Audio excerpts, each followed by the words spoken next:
everyone. Welcome back to She Podcast. I'm your host, Brooke Wright, and today's guest is Olivia. Hi, Olivia. Hi, how are you? Good. Thank you so much for being a guest today. Of course. Thank you so much for inviting me. So, can you tell our listeners what first drew you to J-pop as a genre? Mhm. So, originally, I got introduced through the whole Japanese culture through the music. And the person or entity, rather, who introduced me to J-pop was actually Hatsune Miku, which some people may know. She is a Vocaloid, meaning if you don't know what that means, she is entirely digital created, but basically producers use her voice bank to make songs of their own. Oh, So she's not an actual singer, but it sounds like she sings. oh She's like a wow. robot. Yeah, it's really cool. It's not AI, but it's sort of towing the line there. But she's more beloved than AI, I'd say in the terms of the community. Oh wow. I'm gonna have to check her out. I did not know that at all. I'm learning Yeah. so much. There are also some popular artists that do collabs with her, such as Ashniko or Baby No Money. What? I did not know that. So, can you tell us about the moment Japan changed your life? I mean, changed everything for you?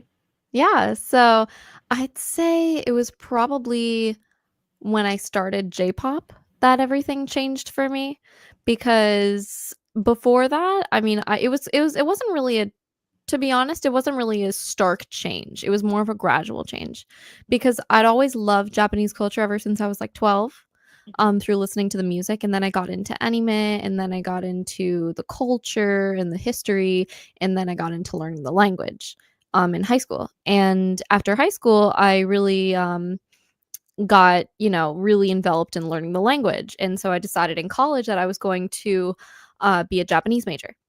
And Oh, basically, I decided to do J-pop after rejection. Basically, rejection was my prime motivation for that because originally I wanted to join some a cappella groups and some musical groups in my college, and I got rejected from all of them. what? Yeah, and that was really, I mean, I asked them why, and they were like, "Okay, your voice is actually too unique. It won't blend with the group." And I'm like, "All right, if my voice is too unique, then I'll just do my own thing." So that's what I Yeah. did.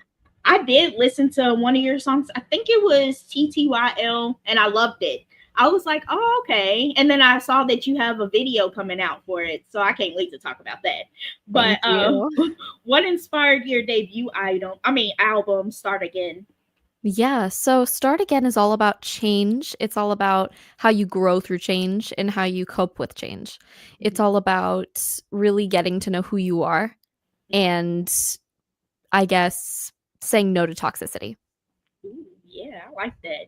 So why did it feel to have two singles? I mean, how did it feel to have two singles hit #1 on iTunes It J-pop felt Oh my god, it felt amazing. chart? When I was I mean, I'm still not exactly where I wanna be, but, I can tell that I'm growing, I Yeah. think, and that's a really good sign for me to continue as an artist, because if I see that people like my work, then I know how to continue from that.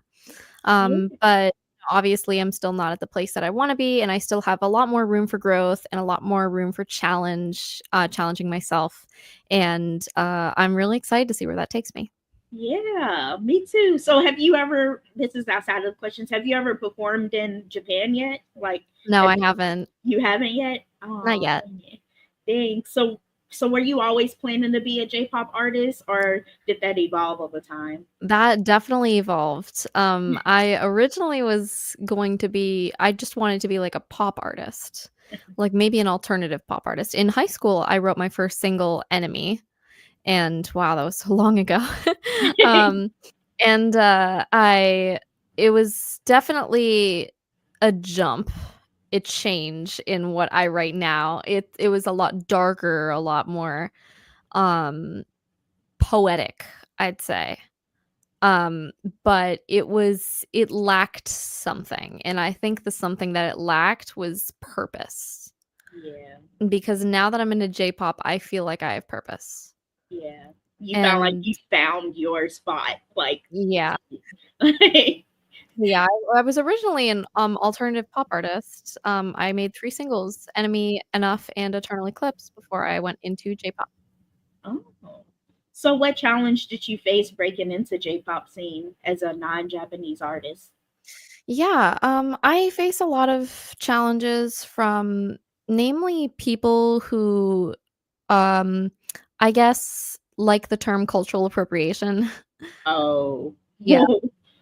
Yeah, Oh that's man. that's the main problem that I faced, which strangely not from Japanese people, Yeah. because I've seemed to have a relatively positive outlook Mhm, from my Japanese audience, mhm. but from my American audience enough, Yeah. which is strangely enough, I found that, I face the most comments of cultural appropriation. Yeah. I But noticed that they do that. I noticed that's what happens like with Japanese people because I have a Japanese friend. They're more, I wouldn't say more friendly, but they're more open minded to mm, people appreciating their culture. mm. So, Yeah, I guess what I'm trying to say is that I'm there's a difference between appreciation and appropriation, yeah. and I feel like what I'm doing is not appropriation, rather it is, um, cooperation. Yeah. Yeah. I feel like what you're doing is perfectly fine and they love it over in Japan. So, I mean, so how did you learn? How did learning Japanese shape your creative process? Yeah, so I've always I mean, ever since high school, I wanted to write J-pop, but I never really had the right tool set to do it, because I never learned the language. So I started learning the language in late high school years, and I just kept going until now I'm in advanced 2 in college, well, about to be going into advanced 2, and, I'm, you know, conversational enough and literate enough to write in Japanese. It may not be too complicated, but it's certainly not the simplest. I'd say I'm conversational, but far from fluent. Because I listened to another one of your songs and you was singing in Japanese. So I was like, oh, that's neat. So Thank you. how did your early life experiences influence your lyrics, Jay? Yeah, so my earlier life experiences consisted of a lot of bullying. Um, not I had a lot of friends who left me and betrayed me in some shape or form, which happens, I feel like, to a lot of people. And I wanted to write something relatable. I wanted to write something that people could kind of feel connected with, whether it was in their language or a foreign language. And I wanted to maybe try to tie the 2 worlds of America and Japan together with what I call hybrid J-pop, which is English and Japanese combined in the same song. Oh, okay. That's neat too. So how has your music evolved since your first single? Jeez, it's evolved a lot. Honestly, it's so hard to explain how it's evolved, really, you just have to hear it. That's true. That's true. It is good. I listened to a few of your songs, so Thank it's you. not bad at all. It's something I would because when I was in high school, I really liked anime and I like Japanese culture, but I never really listened to J-pop. But Gotcha. it's not bad. So, what does the name "Start Again" represent to you personally? Start again represents a new life, a new like embracing change basically, and really throwing toxicity out of your life and starting a whole new, right? So, I guess for me, I really had to embrace that when I had people leave me from my life and I was going into college and I was going into my music career with, a whole new set of faces and a whole new environment. And I felt like that was really a huge change for me. And I wanted to, like I said before, I wanted to write something very relatable. And I thought maybe my change could help others with their change. Yeah. So I wanted to talk a little bit about TTYL. What's the story behind your single TTYL? Mhm. So TTYL was written because of a past experience, like many of my songs. Um, but I guess TTYL is, although it references romantic relationships, it's really more about friendship for me. At least that's why I wrote it, from the experience that I had. I tied it more into relationships because I felt that that was a little more relatable for the audience. Mhm. Plus, I already have a few songs about friendships doing that. So I figured I'd create something else. And really, it's about taking a message and sending it to energy vampires, toxicity and toxic people. Um, everything in your life that feels like it's time for you to move on, but you're, in a way you're still kind of connected to what's happened, but in a way you're ready to move on. And Yeah. that's what that song is about. Yeah. So what does the line "I don't want to be a liar anymore"? I mean, a liar mean to you? Pardon? What? Repeat that, please. What does the line "I don't want to be a liar" mean to you? Mm. Meaning, like, I don't, that line in the song's context Mhm. means I don't want to lie to you and try to make something work when I feel like it's not going to work. I don't want to be dishonest to myself as well because I don't want to destroy myself in the process. Yeah. Hmm. So how did you approach blending Japanese and English in TTYL? Yeah. I wanted to save the bridges for Japanese. I mean, not the bridges, the bridge and the pre-chorus for Japanese, because that's what I tend to do with most of my songs. And I felt like the sort of graceful-ish sounding backing track of that part of the song really resonated with the Japanese lyrics. Mhm. Um, and I mixed some Japanese in with the verses, just because I like to throw in a few words in there, especially if they rhyme. Ooh, okay. So who produced TTYL and what was the studio like experience like? Yeah, so TTYL was produced, backing track originally done by XVIY and edited by Kevin Charge. Um, and the studio experience was very fun. My my sound engineer, Jim Morris, he's always a pleasure to work with. Um, but in that specific instance, he just kept giggling, and I asked him, "Hey, why are you giggling?" And he's like, "This is just so clever. I love it." And I was like, what makes you think it's so clever?" And he's like, "Well, the harmonies, the way I did the harmonies, I guess, was a sort of interesting take on it because I left the lead vocal alone Mhm. for the chorus, but the backing harmonies I did originally only two part, and then they ramped up to 3 and 4. Um for the next part of the chorus. And then for the last part, that's the part that really got him because it was the chanting, the TTYL and the hi in the background. It very much mimics idol culture with the hi, hi, hi in the background. Um, and the TTYL, like as the chanting thing, he's like, "Oh, I could totally see a crowd of people chanting this." And I'm like, "Well, I'm so glad you think that." Because I wish that could be the case.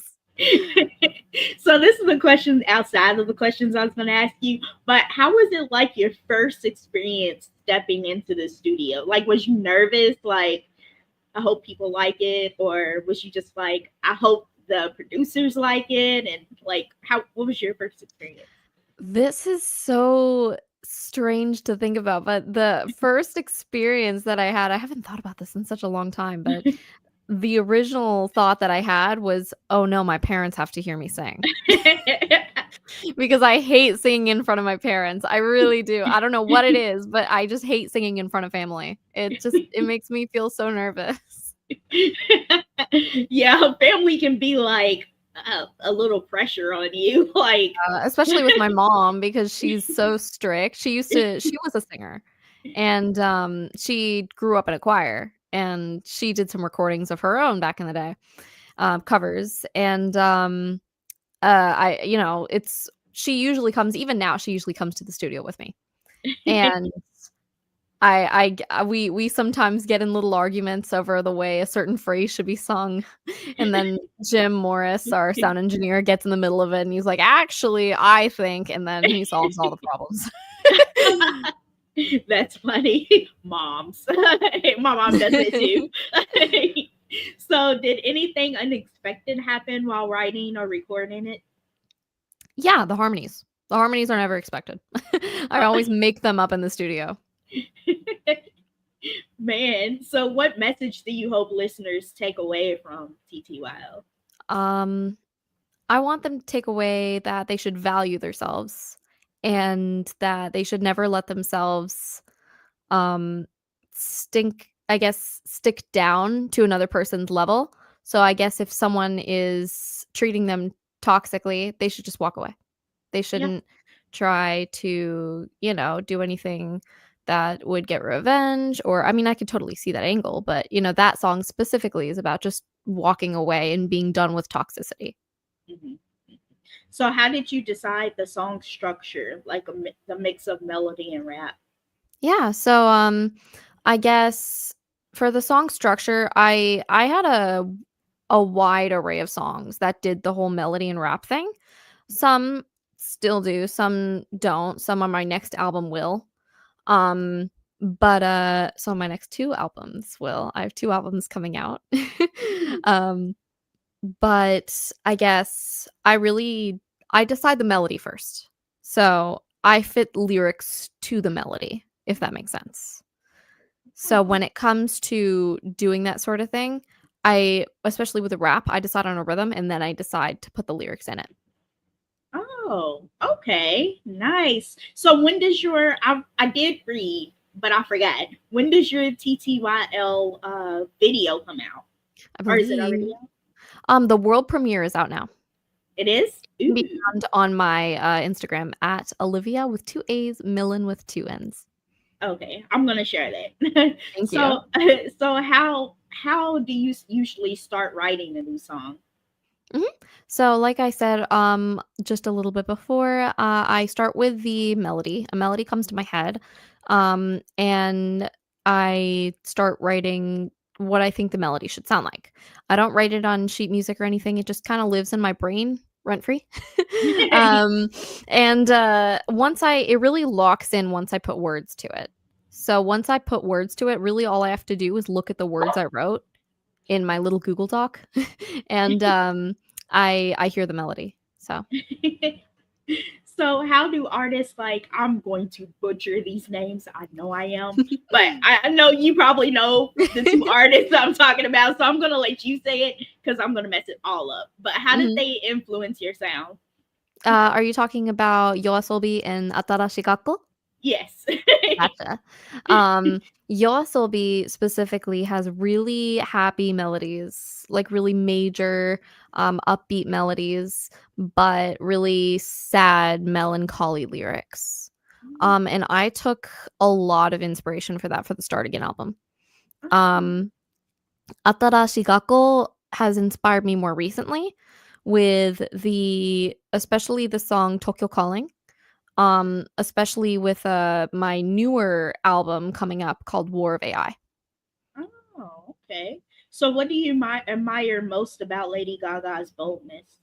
Ooh, Lady Gaga, yes. She's one of my biggest inspirations. I talk about her pretty much every interview. um, I'd say, what do I admire most about her? What? Her boldness. Her boldness. Gotcha. Yeah.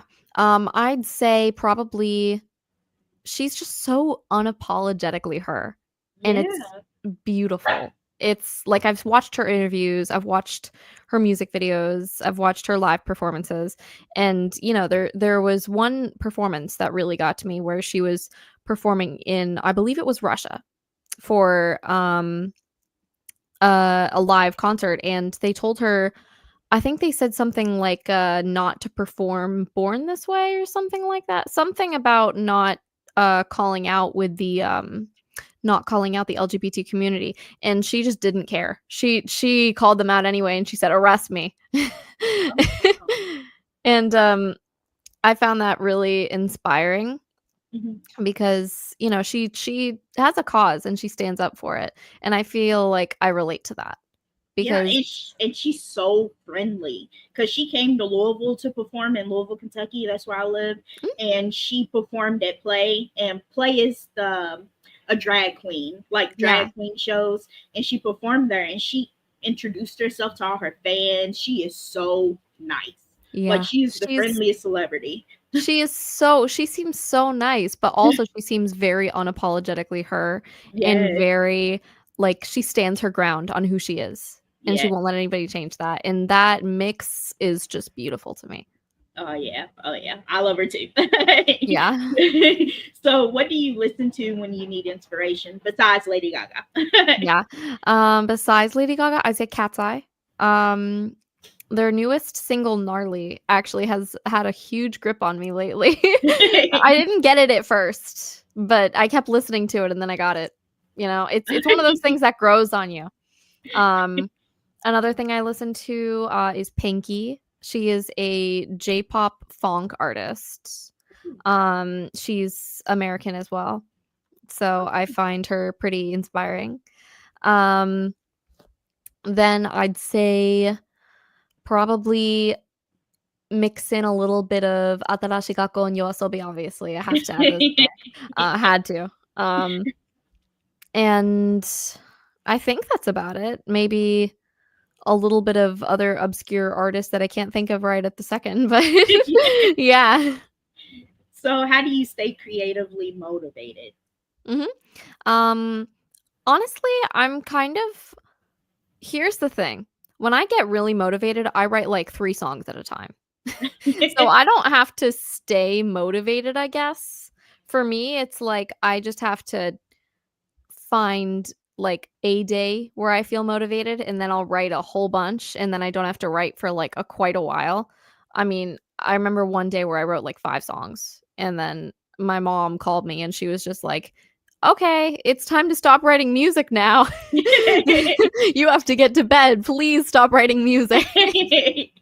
You was writing music like that? Yeah.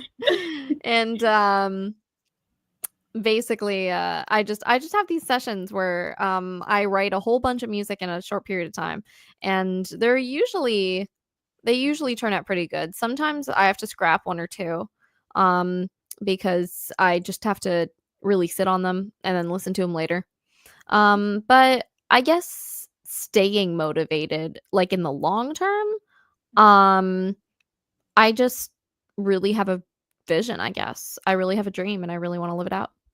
Yeah, definitely. And more people should be like you and just live their dream. Thank you. So, are there any non-musical artists or creators who inspire you? Ooh, that's a tough question. I'd say, hmm, that's such a hard question. Um, I don't think there are really any non-musical creators who inspire me. I have a lot of non-musical creators that I like, but that inspires, like, I feel like I really have to be inspired by musicians because I don't know, musicians just inspire me in a different way. Yeah. Because with that inspiration comes a slight tinge of jealousy. And I think that's also what propels me to try so hard. So, what's a lyric of yours that you're most proud of? Ooh, I'd probably say in Start Again, the song, the English version and in the Japanese version, I say, God, where is it? It's in the middle of the song. It's um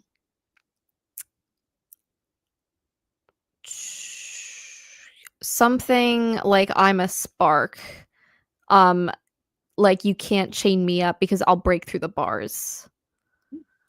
It's something along the lines of that. You'll know it if you hear it. Um, but I feel like it's really inspiring, you know? Oh, I remembered the line. I remember the line. Um, "Can't lock me up, I'll burn right through the bars." Oh, that's Yeah, good. That's a good one. I was So really proud of that. so how do you balance your cultural identity with J-pop's roots? Yeah. Um, I'd say my cultural identity is I'm Greek and American. And, growing up Greek, I went to a Greek Orthodox church. I find a lot of similarities between the Greek and the Japanese cultures, most namely the, I guess, invitingness?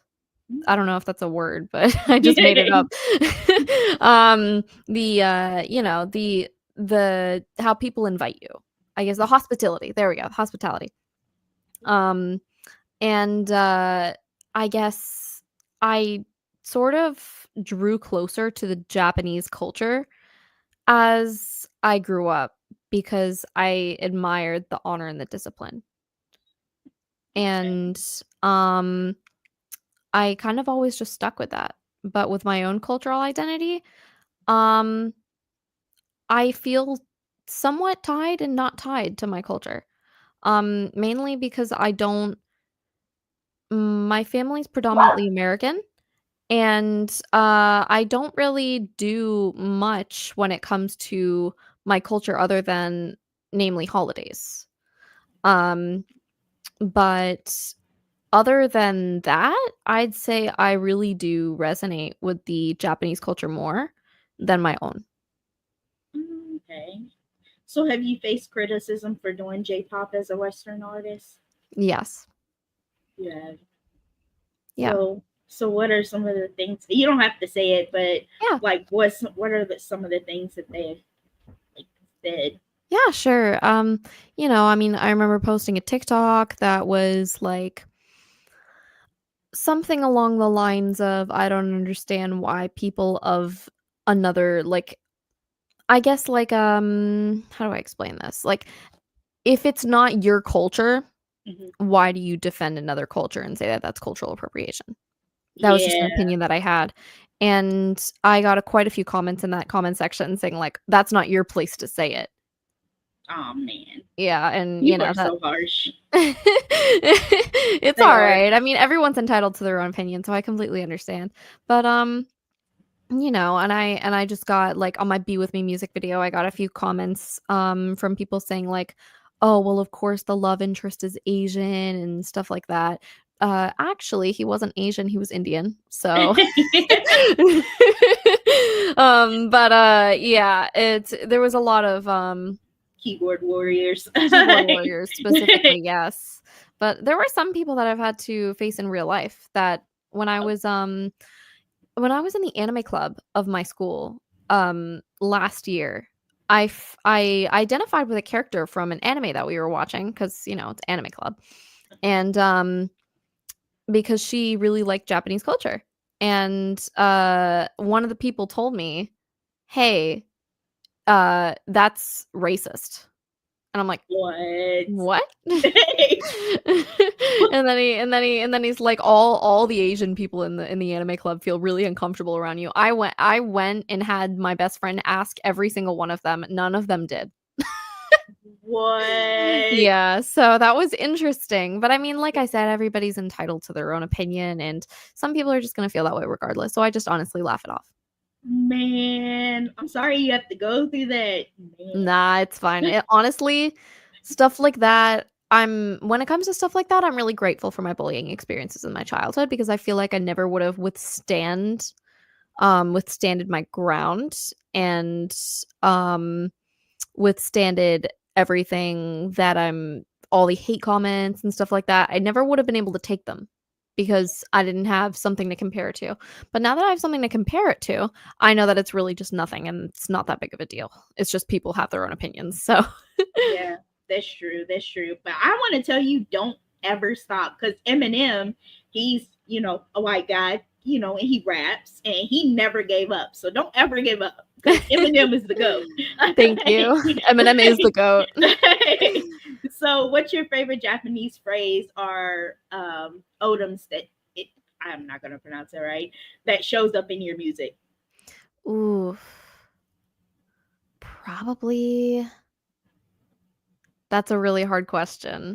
I have so many that I like, but I'd have to say it's one in my newer song that is not released yet, but I will release a line for all of you guys because I care about all my fans. But it's ringo o kanjiru, which means biting the apple, but like biblically. It's a song about sinning, and it means biting the apple like sinfully. And the next line after that is me, which means I, me o sameta, which means like I have opened my eyes. Oh, okay. So yeah, that was a really good so that whole song is, I'll even release the title for you guys. It's called Down with the Devil. Ooh. And it's about sinning. And the whole purpose of those lyrics is that they kind of just tie into the whole song. And I love how I just tied in the whole like Adam and Eve apple thing with the rest of the song, and they rhyme, and it's just wonderful. I'm a big person for rhyming, so when it rhymes, it makes me happy. Nice. So how do you honor Japanese culture? I cannot say that. You're good. You're good. While bringing your own story to the genre. Yeah. So I'd say I like to honor Japanese culture by keeping things somewhat non-vulgar. And you know, I try not to cuss in my songs. I may occasionally, but I try not to make it a habit. Um because I know like vulgarity in Japanese culture is not exactly viewed as normally as in American culture. And I try my best to try to keep things relatively safe for work. You know, so that if I have multiple people from different backgrounds, from different ages, you know, I want to be able to honor everybody's um wishes for, you know, how they listen to my music. And especially with Japanese culture, I feel like they would appreciate that I try to keep things a little more PG, you Yeah. know? I mean, obviously I can't, like, I'm an artist, there's going to be little breakthroughs that as I evolve as an artist, I'm probably going to change some things. But I don't know if that's something that I'm going to change. I don't know if that's something that's going to stay the same. I'm just going to evolve as an artist and see where it takes me. Oh, that's nice. So this is a question outside of the questions I was going to ask you, but was Japanese hard to learn? Because I wanted to learn it, but I mispronounced English words, so I know I would have a problem with Japanese. After listening to J-pop for so long, the Japanese accent sort of came easy to me, and the syllables came easy to me. So I researched the syllables because I would read the romaji, and which is the English like written out letters instead of the characters. And I would sing that as like karaoke and stuff like that. So I would always like try my best to pronounce it correct. And when I finally got into learning the language, it made it so much easier for me. But when it comes to actually learning the language, it takes a lot of dedication, takes a lot of hard work. But especially with kanji, there's over 12,000 kanji characters, and not even Japanese people know them all. So I'll never be fully literate, I don't think. Oh, wow. unless I was born learning the language, which even then I might not even be fully literate. Um but when it comes to learning the language, I think it just takes hard work and dedication. It's about as difficult as learning another language, but you know what? What I can compare it to is French, and I thought French was way more difficult than Japanese. Really? Yes, because I my mom speaks fluent French. She's from Montreal. So, I would frequently get, like, little lessons from her, and then eventually she hired me like a tutor to teach me French, and I remember doing that homework. I'd never struggled so hard in my entire life. I don't know what it was, but it was just like the spelling not being the same as how you say it, Uh-huh. and then the masculine and feminine and all that stuff. You don't have masculine and feminine in Japanese, you just have speaking. So, I liked that. So do you know how to speak French now? No. No. You don't still? Oh. Yeah. Still not conversant or fluent in French, so. So what's your favorite part of the music making process? Definitely the recording. I love, and most specifically, recording harmonies. I love harmonies. They're my favorite thing ever, and that's kind of what I've been sort of known for, is the increasing amount of harmonies in my music. And I'm glad that I am, because harmonies are, I feel like, my strongest point. But yeah, I also really enjoy the dancing process, which is after the music is recorded, but it still goes along with the music. I enjoy it, but it doesn't come easy to me, so I have to put in a lot of hard work for it. Oh, nice. So do you ever get nervous before releasing a new song? Like, I hope these people like it. I hope my listeners like it.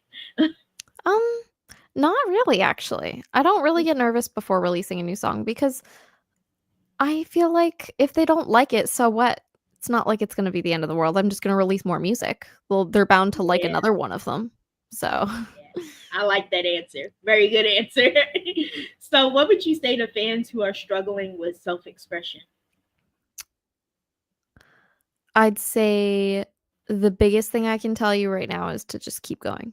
There's nothing, it's not gonna, your life is not gonna sort itself out on its own, but it's going to get better as you keep living each day. And sort of with self-expression, all I have to say is that it's hard to really see who you are in the moment, and it's hard to, especially when you're growing up, it's really hard to be who you want because you're worried about being judged, and it's really hard to be your genuine self.